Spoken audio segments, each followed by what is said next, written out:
Iglesia, fuerte aplauso para nuestro Señor.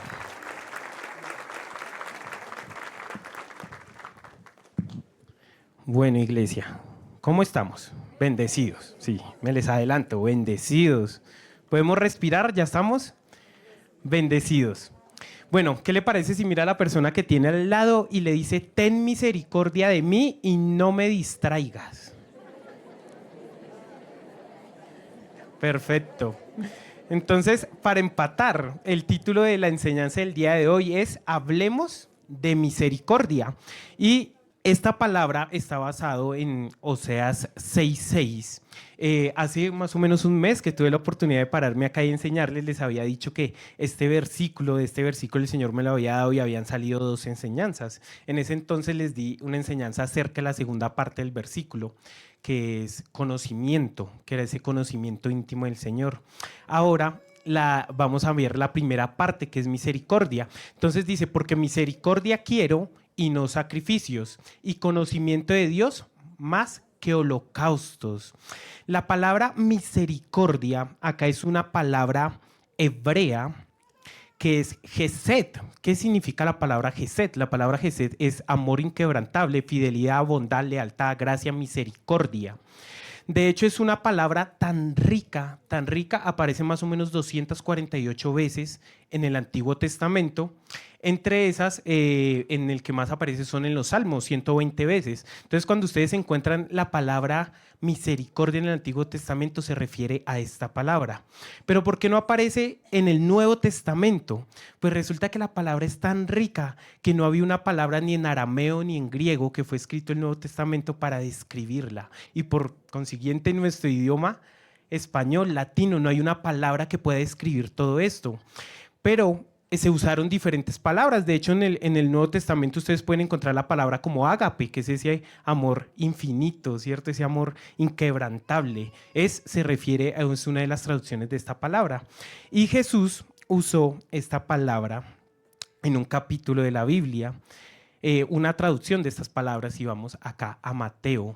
Resulta que Jesús estaba en Capernaum, estaba caminando, había hecho milagros, había sanado a un paralítico, y de repente va caminando y ve a un hombre. Ese hombre era Mateo. Dice, al irse de allí Jesús vio a un hombre llamado Mateo sentado a la mesa de recaudación de impuestos. Mateo era ¿qué? Un publicano. ¿Sí? Y recordemos que los publicanos eran odiados, eran llamados ladrones, estafadores y traidores a la patria. Y dice que Mateo estaba ahí sentado y Jesús le dijo, sígueme, y Mateo se levantó y le siguió.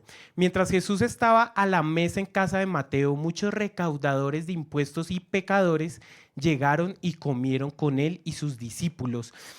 Para los judíos, sentarse a la mesa a comer con alguien era algo especial. Quería decir que tú tenías intimidad con esas personas, que abrías tu corazón, le contabas tu vida, era recíproco. Y pues obviamente se asociaban como si fueran como de la misma, no sé, calaña, podríamos decir los fariseos, ¿cierto? Los fariseos podrían decir. Entonces, ¿qué pasó? Llegan los fariseos y dicen lo siguiente. Cuando los fariseos vieron esto, preguntaron a sus discípulos, ¿por qué come su maestro con recaudadores de impuestos y pecadores? Al oír esto, Jesús contestó, no son los sanos los que necesitan médicos, sino enfermos. ¿Qué quiere decir? Los fariseos también estaban enfermos. Sufrían de la misma enfermedad que los otros, pecado. Lo que pasa es que ellos no reconocían que necesitaban de un Salvador. Entonces este era el problema, su orgullo y su ego los hacía ponerse por encima del resto y no reconocían su necesidad.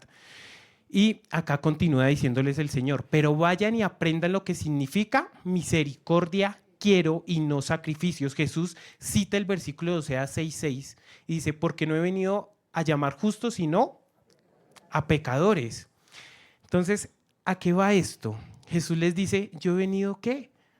A llamar pecadores. ¿Qué se refería? A quienes de corazón sabían que tenían la necesidad y se sentaban a la mesa con Él para ser transformados. No para aquellos que su orgullo los alejaba de Dios. Y Jesús acá usa una palabra que es la palabra eleos para la palabra misericordia. La palabra eleos, esta es la traducción más común de Gesed. Se refiere a la misericordia, compasión o piedad que se muestra a alguien que está en necesidad o sufrimiento. ¿Estamos en necesidad o en sufrimiento? De repente Dios un día estaba allá y nos vio en necesidad, en sufrimiento, y envió a Jesús. Estamos en necesidad y en sufrimiento, y esta es la misericordia del Señor, que es tan rica para con nosotros. Mira lo que significa. Misericordia es más que un sentimiento, es esa virtud que nos mueve a compadecernos del sufrimiento ajeno y a actuar para aliviarlo. ¿Sí? Vemos la necesidad, que alguien necesita misericordia, pero no es solo ese sentimiento de, ay, qué pesar, sino de que nos mueve de adentro para hacer algo para aliviarlo. Implica la capacidad de sentir el dolor del otro y traducirlo en acciones de ayuda, perdón o benevolencia. O sea que también nos lleva ¿a qué? A perdonar. En un sentido más profundo, especialmente en lo espiritual, es la disposición de Dios a perdonar y a mostrar bondad hacia otros a pesar de nuestras fallas y pecados. El Señor nos ama a todos, o sea, absolutamente a todos los que estamos acá, porque de hecho Él dice, tal manera amó Dios al mundo, a todos, pues nos ama a nosotros, no nuestros pecados. ¿Sí? Nos ama a nosotros. Y por eso es que su misericordia se renueva cada día, porque cada día nos da la oportunidad de arrepentirnos y de poder salir de ese lodo cenagoso. ¿Pero con qué? Con la ayuda de Él, desde luego. Dice, en esencia, un corazón que se abre al que sufre y actúa para sanar. Implica compasión y piedad, la disposición a perdonar hacia alguien incluso si no lo merece. ¿Lo merecíamos? No lo merecíamos. Para nada merecíamos la misericordia del Señor. Y uno se pregunta, pero listo, recibo la misericordia del Señor, pero ¿cómo doy misericordia a los otros? Y les traje 3 punticos. El primero, sé sincero y deja las apariencias. Ese es el primer puntico, ser sincero y deja las apariencias. Y les traje una parábola que va muy de la mano de lo que ya habíamos leído, de la parábola del fariseo y el publicano, ¿cierto? Del fariseo y el cobrador de impuestos. Mira lo que pasó acá. Lucas capítulo 18, versículos 9 al 14. Dice, a unos que a sí mismos se consideraban justos. ¿Cómo? A sí mismos.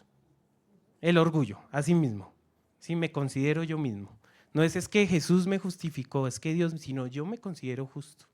Y menospreciaban a los demás, Jesús les dijo esta parábola. 2 hombres fueron al templo a orar, uno de ellos era fariseo y el otro era cobrador de impuestos. A mí me encanta Jesús. Jesús tiene una manera de hablarnos. Muchas veces nos habla con ese susurro, suavecito, pero a veces tiene que hablarnos de frente y duro.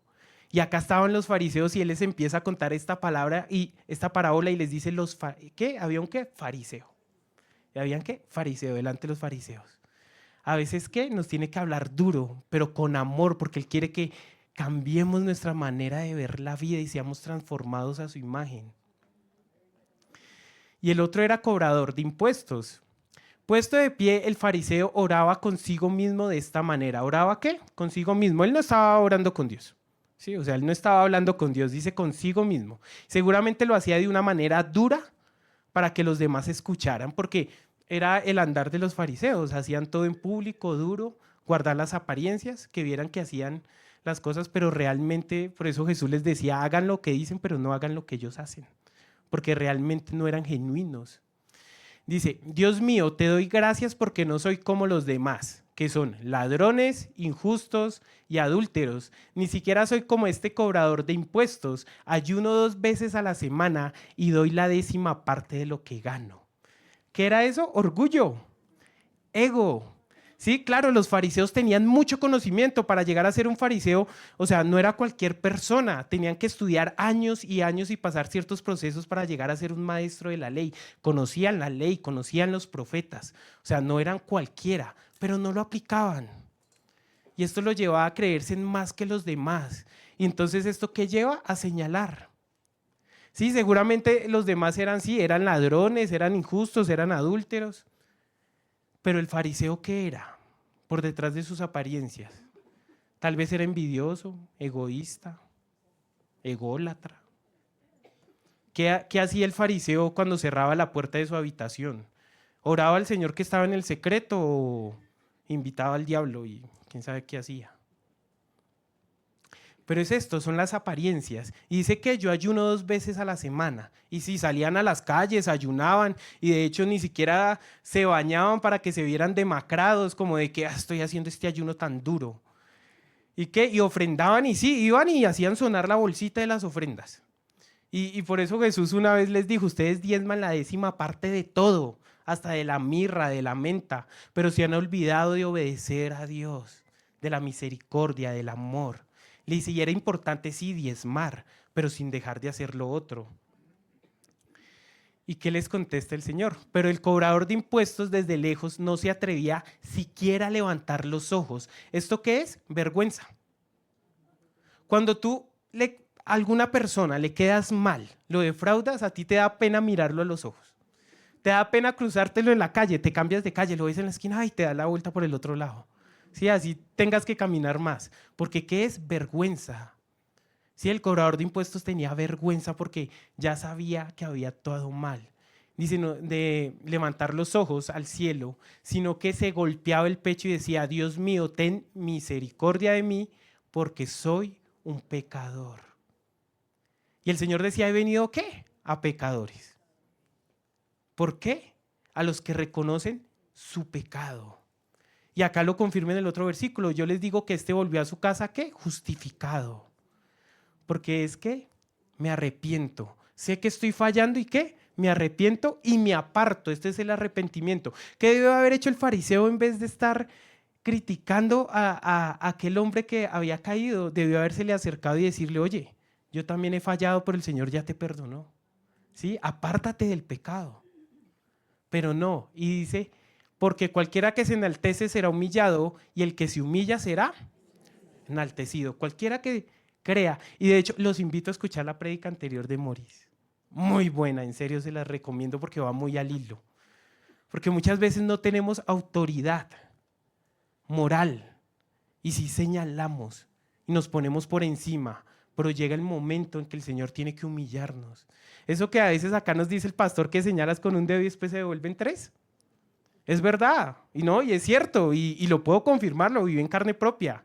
Hubieron unos años en los que mi orgullo estaba, este techo está bajito, estaba por allá arriba, y llegó el momento, como dicen por ahí, el que cree que esté firme, cuide que no caiga. Y llegó el momento del resbalón. Y adivinen, después fueron los 3 dedos hacia acá. Porque es verdad, es cierto. Y dice, y el que se humilla, ¿qué es humillarse? Doblar rodillas. ¿Sí?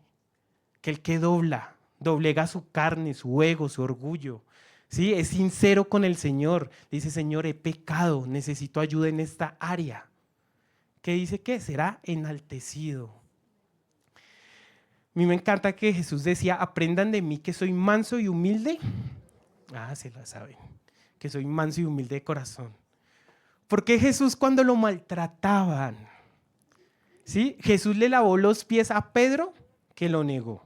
A Judas, que lo traicionó. A Tomás, que no creía en él. ¿Y qué lo llevaba a tener esta humildad? El lavar los pies lo hacía el esclavo más bajo, más bajo. Sí, era una labor humillante, lavarle los pies a alguien más. ¿Y qué lo llevó a hacer esta humildad? Que Jesús siempre, y hay pasajes que dice, se iba al monte a orar. ¿Quieres ser manso y humilde de corazón? ¿Quieres aprender de Jesús? Toma tu tiempo en relación con Dios. Cierra la puerta todos los días de tu habitación. Y vas a aprender a ser manso y humilde de corazón. Segundo punto. Vamos al segundo punto. Experimenta la misericordia de Dios. Entonces, cuando tú eres sincero con el Señor, confiesas tus pecados, el Señor, ¿qué hace? Es misericordioso y te perdona. Esto es experimentar esa misericordia. Quita toda vergüenza, esa vergüenza que nos aleja de Él. Dice en Génesis capítulo 3, versículo 7. Tan pronto lo comieron, se dieron cuenta de que estaban desnudos y sintieron vergüenza. Entonces cosieron hojas de higuera para cubrir. ¿De quién está hablando? De Adán y Eva, ¿cierto? Cuando desobedecieron, ¿qué pasó? Se dieron cuenta de su vergüenza y se escondieron del Señor, se pusieron hojitas de higuera. para guardar una apariencia, ¿cierto? Para tapar sus faltas. Y el problema acá no son las hojas de higuera, ¿sí? Que fallamos y como ahorita Mori nos decía, venimos el domingo con la mejor cara, ¿sí? Y es que yo soy creyente, y es que yo voy a la iglesia, pero lo reflejas. La pregunta, ¿lo reflejas? Y estas son las hojas de higuera, porque ¿qué pasa? Tú tienes un limón, cuando lo exprimes sale jugo de limón. Pero entonces, ¿de qué sale de nosotros cuando llegan las pruebas, las dificultades, cuando nos insultan, cuando nos cierran en el tráfico, cuando aquella persona en la que confiaba nos traicionó? ¿Qué sale? Ahí es donde se refleja en dónde estás. ¿Sí? Y de hecho el problema no son las hojas de higuera. De hecho el árbol de la higuera era un árbol más bien pequeño, pero era muy frondoso. Dice que los judíos, muchos tenían en sus patios el arbolito frondoso y se sentaban para meditar la palabra porque daba sombra. Y por allá en Juan, no está en las pantallas, pero Juan capítulo 1, versículo 47, dice que Jesús ve a un hombre llamado Natanael. Y coge y lo ve desde lejos y dice, ese es un verdadero israelita, un hombre sincero. Y Natanael le dice, ¿y tú de dónde me conoces, Señor? Y le dice, te vi cuando estabas debajo de la higuera. La pregunta es, cuando cierras la puerta de tu habitación, ¿qué haces? Cuando vienes a la iglesia, ¿qué haces? ¿Eres un hombre sincero? Porque oye, pueden decir cosas de ti, definitivamente, de todos, ¿sí? Y tal vez, como decía mi mamá, haz fama y échate a dormir, te creaste tu fama. Pero la pregunta ahora es, ¿qué dice el Señor de ti? Porque como este publicano, que sí tenía fama seguramente de ladrón y muchas cosas, consiguió la justificación, se arrepintió y ya era diferente lo que decía Jesús de él. Jesús decía, ya está justificado. Sí, pueden decir muchas cosas de ti, pero ¿qué dice Jesús de ti? ¿Qué dice el Señor de ti? Eso es realmente lo importante. No es lo que dicen las demás personas, si es bueno o malo, no. Y al final de cuentas, si te hiciste tu fama y tal vez te señalan por tu pasado, al final de cuentas, por los frutos los conoceréis. Si realmente llevas una vida de arrepentimiento, una vida de santidad con el Señor, con el tiempo vas a dar esos frutos. Y se va a notar tu relación con Dios. ¿Y qué pasó con Adán y Eva? Dice que el Señor hizo vestiduras de piel para Adán y su mujer y los vistió. Él vio que las hojitas de higuera, paila, o sea, se les veía todo. Entonces, ¿qué hizo? Hizo un sacrificio. Sacrificó unos animales para tapar sus vergüenzas. Cubrió.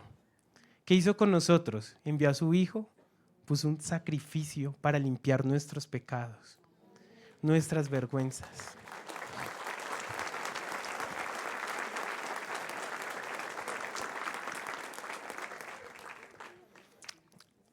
¿Y qué pasa?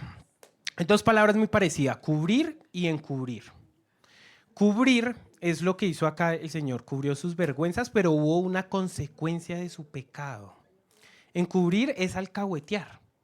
Entonces, si yo veo que un hermano mío, ¿cierto? No sé, un familiar mío, un hermano de la iglesia, está en malas conductas, ¿cierto? Y tengo la autoridad moral, voy, le hablo, lo acerco a Dios y le digo, mira, esto que estás haciendo te va a llevar a destruir tu vida.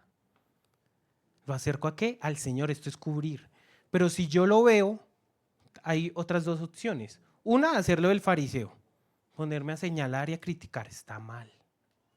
Y otra es alcahuetear, ¿sí? Eso es encubrir. Pero cubrir, ¿qué es? Acercarlo a Dios y mostrarle la gracia al Señor. Esto es tener misericordia con Él.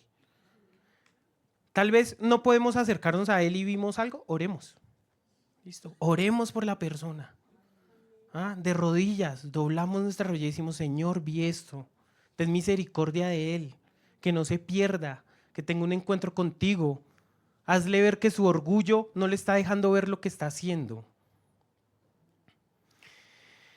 Y hay una historia por allá, está como en Génesis 20, y dice que Noé, esto me acordó mucho porque a mi papá le encanta hacer masato de arroz, le queda rico, pero después de unos días se fermenta y se pone pesadito. Entonces dice que Noé hizo su cultivito de uvas, se hizo su vinito y como que le quedó bien fermentado. Y resulta que cayó borracho y quedó dormido y desnudo en la carpa. Noé también tenía sus defectos, sus pecados. El único que caminó por esta tierra sin pecado fue Jesús. Pero ¿qué pasó? Dice que uno de los hijos entró y salió a contarle a los otros, pero ese contarle a los otros fue más como por mofarse, como por hacer ver a los otros las vergüenzas de su papá. Dice que los otros entran de espaldas y lo tapan, cubren. Esto es honrar. ¿Sabes? Y a veces es difícil, claro, es difícil honrar cuando no han sido de pronto buenos padres, buenos amigos, buenos sí. Recuerdo que hace unos días para el Día del Padre una amiga me contaba que salió con su papá a un centro comercial a comer y de repente el papá como que le dijo, hey, pero no está tan lleno como el Día de la Madre. Sí, no hay tanta fila para entrar a los restaurantes. A lo que ella contestó y le dijo, papá, lo que pasa es que las familias colombianas desafortunadamente muy pocas tienen papá. ¿Verdad? Pues el Señor nos llama ¿a qué? A honrarlos. Sean buenos o malos, a honrarlos. A cubrir sus vergüenzas, a dar misericordia. ¿Sí? Y orar para que un día esa misericordia que damos los acerque al Señor. ¿Sí? Y claro, y crecen heridas en nuestro corazón, ¿sí? Y las tapamos con orgullo. Porque muchas veces, esto lo leía hace unos días, cuando tú ves una persona tan orgullosa, es porque por detrás tiene muchas heridas, muchas heridas, muchas heridas. Demasiadas heridas de niñez. ¿Sí? Y a mí me pasó. Uf, y a los 30 años tuve mi crisis y no era la crisis de los 30. Y empecé a decir al Señor, Señor, estoy cansado, no encuentro propósito a mi vida, yo para qué respiro. ¿Sí? Y eran esas heridas sin sanar. Y es triste ver personas con tanto potencial que no lo pueden explotar porque están cargando heridas de años y de años y de años y de años. Dice, los que confían en mí caminarán y no se cansarán, correrán y no se fatigarán. Dice, volarán como las águilas. Pero es que si cargas un peso no vas a volar.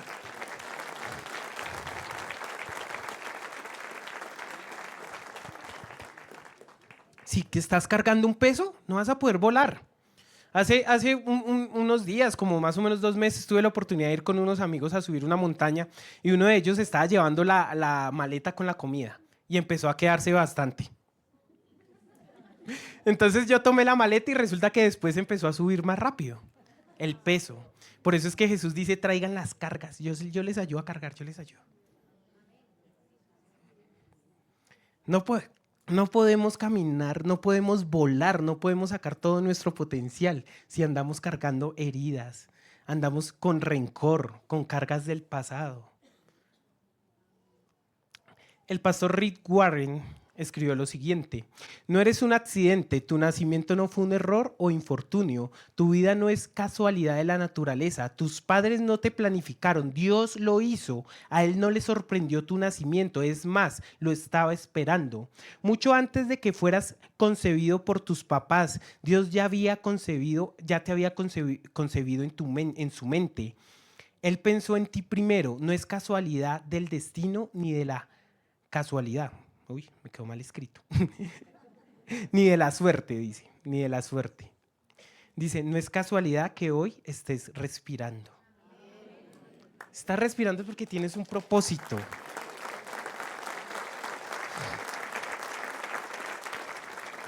Tienes un propósito y el propósito no es andar con cargas, el propósito no es andar odiando, el propósito no es andar señalando, el propósito es disfrutar la misericordia del Señor y dar la misericordia del Señor a los demás. Mira lo que significa misericordia. Miseria, de miserable. ¿Conocen algún miserable? Desgraciado, pobre, no, y no es esa persona que están pensando. Necesitado o que sufre. Esto es la palabra misericordia, miser. Cor es de cordis, que es de corazón, y ia hacia los demás. Se los voy a expresar aquí un poquito mejor. La misericordia es poner el corazón sobre las miserias del otro.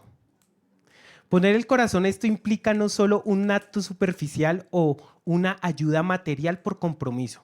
Muchas veces ayudamos es por compromiso.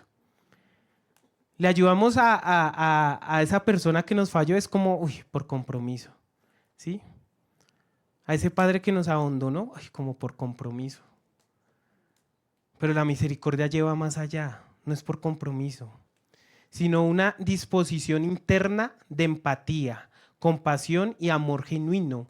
Es involucrarse emocionalmente, sentir lo que el otro siente o al menos intentar comprenderlo. Va más allá de la razón, es una respuesta efectiva. ¿Sabes algo? Muchas veces nos hieren, ¿cierto? Nos fallan y lo otro, pero no intentamos también, ¿por qué no respiramos, nos dejamos de centrar en nosotros? Intentamos comprender que tal vez esa persona también está cargando heridas del pasado, que hubo algo más que también lo llevó a que hubiera pasado esa situación y que también igual que nosotros necesitamos la misericordia. Levanten la mano acá quienes tienen padres, quienes tienen hermanos, para que se vean más hartas. Y les voy a hacer la siguiente pregunta, pero bajen la mano para que no se sientan juzgados. Y ustedes lo sabrán en su corazón. ¿Cuántos tienen problemas con sus hermanos y sus padres? Ok. Y sabes, y a veces lo normalizamos, ¿cierto? Decimos normal, porque es que el diablo nos ha metido una mentira de que lo malo es bueno y lo bueno es malo. Pero no es normal andar con esto en el corazón. De hecho, dice la palabra que éramos enemigos de Dios. Y como no era normal para Dios, ¿qué hizo? Envió a Jesús y nos volvió amigos de Él. Ok. No, y sí, y es difícil porque podemos decir es que no lo merece. ¿Sí? Pero ¿saben? Alguna vez Jesús lo agarraron, lo amarraron allá a un poste, lo latigaron, cada hueso de oveja rasgaba su piel, cada bola, cada esfera hacía hematomas en su cuerpo. ¿Lo merecía? Ok. ¿Qué estaba abrazando él? ¿Un poste? No, nos estaba abrazando a nosotros. Él se puso entre el castigo y nosotros. ¿Quiénes lo merecíamos? Nosotros. Amén. Y mira lo que dice en Isaías. Este es de mis versos, de mis capítulos preferidos es este 53 de Isaías. Pero él fue traspasado por nuestras rebeliones y aplastado por nuestros pecados.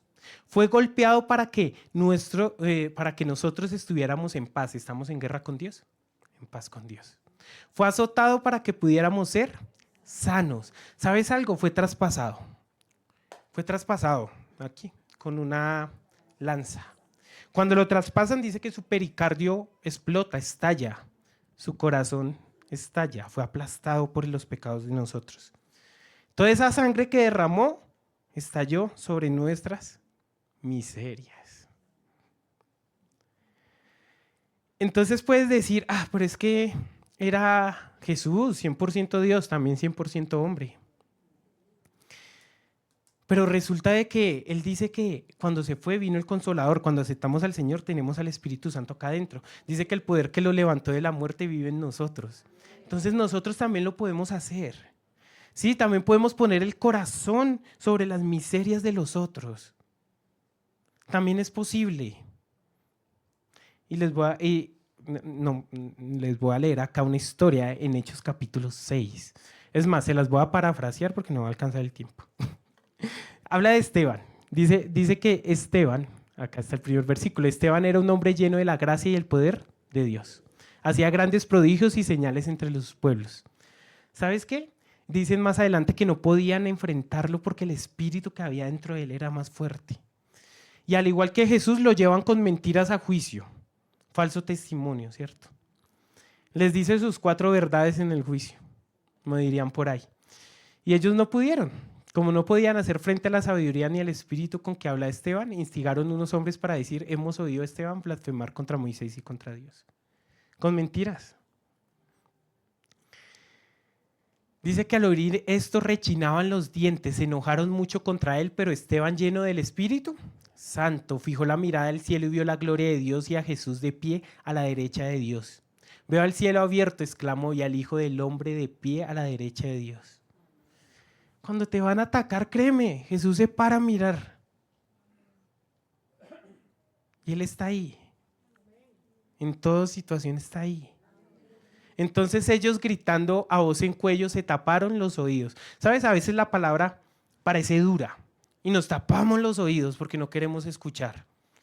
Pero la palabra dice que su palabra es como miel. ¿Y por qué es como miel? Porque cuando aprendemos que cada no del Señor es te amo, cada puerta que Él cierra es un te amo, y cada vez que te corrige es un te amo porque eres mi hijo. No quiero que te pierdas. Quiero verte llevar una vida plena. ¿Y qué pasó? Se taparon los oídos, se abalanzaron sobre él, lo sacaron a empellones fuera de la ciudad y comenzaron a apedrearlo. Los acusadores encargaron sus mantos a un joven llamado Saulo, que después conocemos como Pablo. Ok. Pablo recibió la misericordia del Señor. Si no la hubiera recibido, no hubiéramos sabido de Pablo y de todo lo que hizo. Mientras lo apedreaban, Esteban oraba, Señor Jesús. ¿Qué hacía? Oraba. Cuando te maltratan, ¿qué haces? Oraba, sencillo. Y decía, recibe mi espíritu. Luego cayó de rodillas y gritó, Señor, no les tomes en cuenta este pecado. Cuando hubo dicho esto, murió. Jesús dijo algo muy parecido. Padre, perdónalos porque no saben lo que hacen. Lo reflejó. ¿Sabes qué es decir no tengas en cuenta este pecado? Es decir, Señor, yo sé que la venganza es tuya, pero no lo hagas. Es tener misericordia. Pero muchas veces es, Señor, sé que la venganza es tuya, pero úsame como instrumento. Pero es que no me alegra, pero me pasa un fresquito. O sea, si te pasa el fresquito, oye, hay algo mal ahí. Sí, hay algo que hay que trabajar con el Señor. Es decirle al Señor, perdónalo, transfórmalo, ¿sí? Sé que muchas veces nos hieren y tenemos que, ¿qué? Perdonar. Y hay veces que hay que tomar, ¿qué? Distancia, sana distancia, hay que hacerlo. Pero cuando la persona recibe al Señor y se ven esos frutos de arrepentimiento, no está mal volver a restablecer esta amistad. Yo escuchaba acá en la iglesia de hogares que se restablecieron, que se habían roto, pero el Señor volvió y los unió. Porque ese es el amor del Señor. ¿Cuántas veces le fallamos a nosotros a Dios? No más acá sentados, quién sabe qué pensamos. Pero su amor, ¿qué? Misericordia con nosotros. Y entramos al último punto ya para terminar. Este es cortico y es siéntate a la mesa. ¿Se acuerdan que Jesús al principio estaba sentado a la mesa con los pecadores? Con los cobradores de impuestos. Siéntate a la mesa. Despójate del orgullo. Y para eso usé el Salmo 23:5. Dice, aderezas mesa delante de mí en presencia de mis angustiadores. En otras versiones dice, en presencia de mis enemigos. Y el enemigo no es ese que estás pensando en toda la predica, ese es mi enemigo. No, ese no es. Te voy a decir dos enemigos. El primero, literal, estás durmiendo con el enemigo. Y el primero eres tú. Es tu ego, es tu orgullo, son esas heridas que no has querido sanar, es esa falta de perdón, es el pecado que está en ti. Ese es el primer enemigo. Y el Señor dice, aderezo mesa en presencia de tus angustiadores. Y el segundo enemigo, no es esa persona, es el pecado que está en la persona. A la persona somos llamados a amarla, a darle misericordia, gracia, a levantarla. Y a veces tenemos que usar algo que denomine misericordia de dos vías. ¿Qué es misericordia de dos vías? Que mientras estamos levantando algo pasa como Jesús. Jesús iba, sanaba enfermos. Una vez sanó a un ciego que estaba a la puerta del templo y porque era día de reposo le estaban armando escándalo. Cuando deberíamos alegrarnos porque esa persona estaba ciega.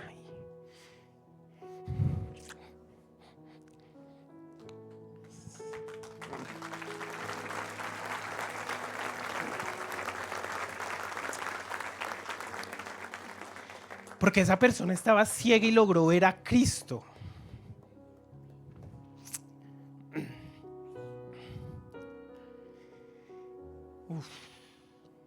Dice, unges mi cabeza con aceite. ¿Sabe para qué usaban el aceite en la antigüedad? Los pastores ungían la cabeza de las ovejas para alejar los parásitos, los zancudos, los moscos que se acercaban a ellas. Permite que el Señor unja tu cabeza para que saque todos esos parásitos que tienes ahí. ¿Sabes? En Primera de Corintios capítulo 2 versículo 16 dice que tenemos la mente de Cristo. Tal vez lo que te he dicho acá dices, eso es locura, yo no puedo hacer eso. Sí lo puedes hacer, lo que pasa es que no te has dispuesto a hacerlo. Sí, y sí lo puedes hacer. Y dice que es locura porque para el hombre natural las cosas espirituales son locura. Entonces tenemos que discernirlo espiritualmente y por eso dice que tenemos la mente de Cristo. También usaban el aceite para sanar heridas. Siéntate a la mesa con el Señor y que Él sane esas heridas. Esas heridas que ya no solo botan sangre, sino que ya supuran porque llevan años y años, están infectadas. También la usaban para ungir reyes y sacerdotes. En Apocalipsis capítulo 1, versículos 6 y 7 dice que el Señor nos limpió con su sangre y nos hizo reyes y sacerdotes para la gloria de Dios. Sí, y nos dio la mente de Cristo. Entonces empieza a pensar como pensaría Jesús. Deja de pensar como el príncipe de este mundo. ¿Ustedes saben quién es el príncipe de este mundo? La palabra lo dice. Dígalo, Satanás. No le tenga miedo, es un payaso. Me pasé, perdón si alguien ejerce el oficio de payaso. O sea, perdón. Pero es que Jesús lo tiene ahí en la sandalia, el Señor está ahí, como una estampilla. Empieza a pensar como rey, como la mente del rey, como un sacerdote. Dice, mi copa está rebosando. Uy, se me fue. Yo sigo acá leyendo. Listo. Mi copa está rebosando, cuando dice en el versículo anterior, mi copa está rebosando, es que gozo. Cuando una persona iba a una cena, el que lo invitaba, si era una persona especial, dice que le llenaba su copa de vino, pero se regaba y se derramaba porque era para decirle a todos, es una persona especial para mí. Así es Dios cuando tú entras al secreto. Dice, sé que tu bondad y tu misericordia, ese amor inquebrantable, ese amor que nos sigue, su bondad, su gracia. Dice, me acompañarán. ¿Cómo me acompaña? El Espíritu Santo acá. Todos los días de mi vida, y que en su casa viviré por largos días. Llegará un día que estamos en la eternidad y vamos a dejar de pelear con esta carne. Pero mientras tanto podemos llevar una vida plena acá. Recibe la misericordia del Señor. Te sientas a la mesa, eres sincero con el Señor, experimenta su misericordia y después sales y das misericordia a los demás. Por allá Jeremías, los chicos de alabanza me van a ayudar acá, si ya llegaron. Para terminar, por allá en Jeremías, si no estoy mal, 36 dice, se me escapa la memoria, no me da para tanto. Dice, con amor eterno te he amado, por eso renuevo mis misericordias. En una versión tal vez en NBI dice, con amor eterno te he amado, por eso te soporté con misericordia. ¿Sí? Entonces a veces, mientras recogemos a alguien, nos van a apedrear. Misericordia para que levantamos y misericordia para que me apedrea. Y sanamos y no dejamos que eso se acumule. Amén. Si de pronto quieres hablar con papá un rato, te puedes poner de pie, de rodillas. Vamos a hablar con él. ¿Saben algo? Hubo una época que, claro, me aparté del Señor y como dijo Jeremías, por el capítulo 20, me sedujiste y me dejé seducir. Fuiste más fuerte que yo y me venciste. Por más que dije que no iba a nombrar tu nombre, que no iba a hablar de ti.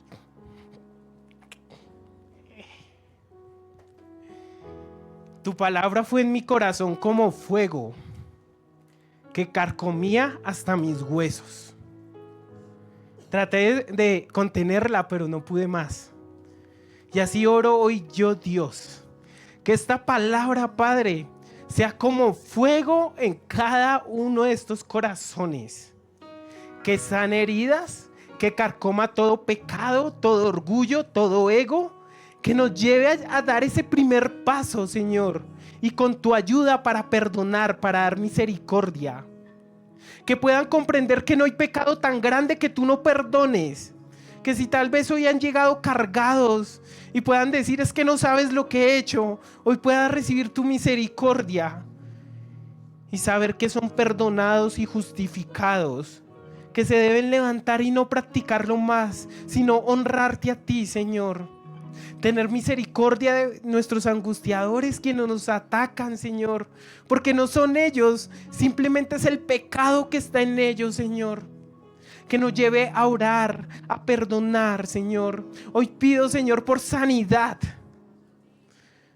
en esos corazones, Señor, sanidad espiritual. Que seas tú sanando cada herida de traición, de engaño, de menosprecio, de rechazo, de abandono. Que seas tú sanando con ese aceite de tu gracia, Señor.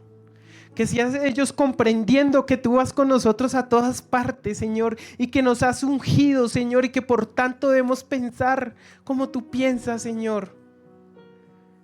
Que si queremos ser grandes en el reino de los cielos debemos doblar rodilla. Que el reino de los cielos es totalmente diferente al del mundo. El grande en el mundo es por títulos, por una cuenta bancaria llena, por apariencias, por elocuencia, por dones, por talentos. Por el grande en tu presencia es aquel que dobla rodilla, quien pone la otra mejilla, quien da gracia y te refleja. Porque cuando somos misericordiosos, Señor, te honramos, porque estamos reflejando tu misericordia. Doy gracias, Señor, por cada persona que está acá. Doy gracias por cada persona que brindó misericordia a alguien que lo necesitaba. Pero también doy gracias por cada persona que acá aún tiene su pecado y señala, porque está escuchando. Y sé que esta palabra va a ser como fuego y llegará el día, Señor, que tendrá esa transformación, Padre Celestial. Llegará el día que te conocerá, Señor, que conocerá tu amor y que sabrá que tu amor por nosotros experimentará ese amor y sabrá que es más dulce que la miel. Que su misericordia, Señor, nos acompaña cada día. Es más dulce que la miel y tu misericordia es nueva cada día. Tu amor por mí es más dulce que y tu misericordia es nueva cada día. Es por eso que te alabo, es por eso que te sirvo, es por eso que te doy todo mi amor, Señor.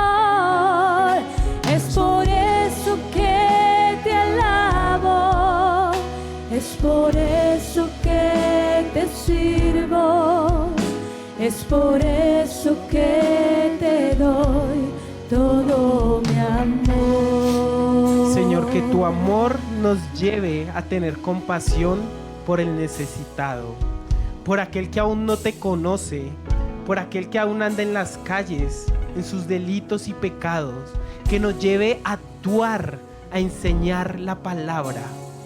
Que tu amor nos lleve, Señor, a traernos, que se atraigan a ti, esa misericordia que reflejamos, que atraiga, Señor, a esos jefes difíciles, a esos compañeros difíciles, a esos hermanos difíciles, Señor, a esos familiares difíciles, que puedan decir qué es lo que tiene, que aunque le hago mal, Él me paga con bien. Que sea tu amor transformando y que puedan saborear esa miel de tu amor. En el nombre de Jesús, amén y amén. Iglesia, Dios les bendiga.